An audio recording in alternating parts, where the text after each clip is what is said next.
जमात इस्लामी हिंद अंधेरे से उजाले की तरफ उन्वान के तहत एक हफ्ता मना रही है।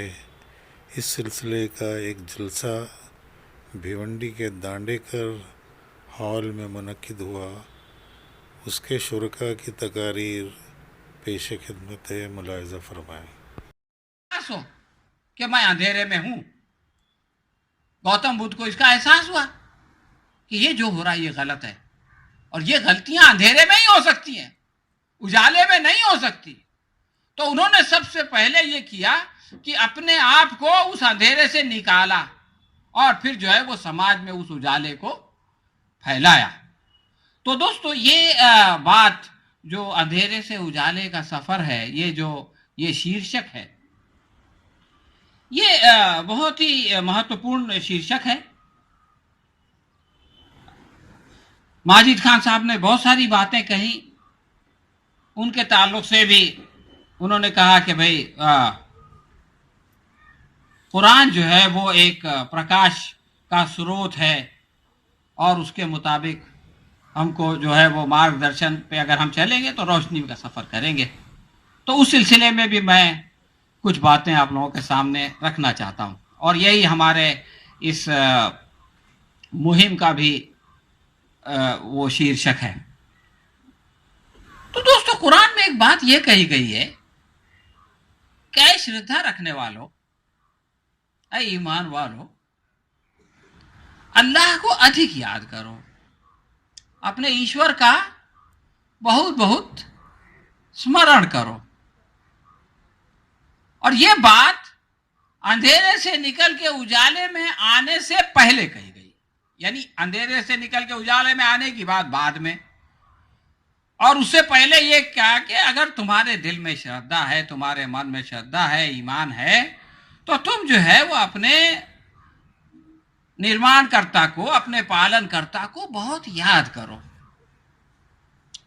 अब ये जो याद करना है, इसका अंधेरे उजाले से क्या ताल्लुक? दरअसल उजाले का हम लोग बहुत ही मर्यादित, लिमिटेड माना समझते हैं कि ये बल्ब जल रहा है, ये ट्यूब जल रहा है, हालांकि इसकी ज़रूरत नहीं है, तो उजाला है, और ये बंद हो जाएगा तो अंधेरा हो जाएगा, ऐसा नहीं है। ये बंद हो जाएगा तो भी बाहर सूरज है, इसकी वजह से उजाला रहेगा। लेकिन प्रकाश के कई माने हैं, कई मीनिंग्स हैं, कई अर्थ हैं। आपने एक शेर सुना होगा, उजाले अपनी यादों के हमारे साथ रहने दो। उजाले अपनी यादों के हमारे साथ रहने दो, न जाने किस गली में जिंदगी की शाम हो जाए। अब यहां उजाले से मुराद ये नहीं है कि भाई सूरज का उजाला या दिए का उजाला या बत्ती का उजाला, बल्कि जो ये कवि है ये कहता है कि अपनी यादों का उजाला हमारे साथ है। तो इससे पता चलता है कि उजाला जो है वो यादों का भी होता है, और इंसान जो है वो जिससे प्रेम करता है, जब उसकी याद आती है तो उसके अंदर एक उजाला आ जाता है, और जब वो उसको भूल जाता है तो उसके अंदर एक अंधेरा छा जाता है। राष्ट्रपिता ज्योतिबा फुले से लेकर बाबा साहब अंबेडकर तक 108 साल की जो लड़ाई लड़ी गई, उस लड़ाई से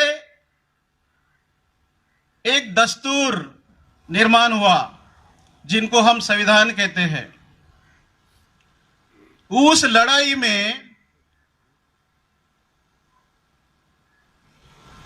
राष्ट्रपिता ज्योतिबा जी फुले ने अपनी जिंदगी लगाई, अपनी जिंदगी दांव पर लगाई, बहुत तकलीफें सहन किया, लोगों को आजाद करने के लिए प्रयत्न किया,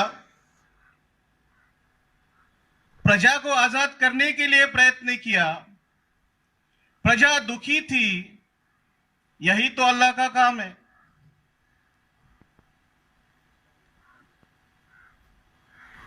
उसके बाद में शाहू जी महाराज ने लड़ाई लड़ी, इसके लिए हमारे लिए लड़ाई लड़ी जो वर्तमान परिस्थिति में SC, ST, OBC और माइनॉरिटीज के जो लोग हैं, इनकी लड़ाई लड़ी, इसलिए उनकी भी हत्या कर दी। जो जो लोग हमारे लिए लड़ाई लड़ते थे, उनकी हत्याएं हुई। वर्तमान में हत्याएं नहीं हो रही, मतलब इसका मतलब है हम लोग लड़ाई नहीं लड़ रहे। फिर बाबा साहब आम्बेडकर ने वही काम किया, इसके लिए उनकी भी हत्या करवा दी गई। इतना सारा त्याग बलिदान देकर यह दस्तूर बना, और आज वो दस्तूर की परिस्थिति एकदम खराब है।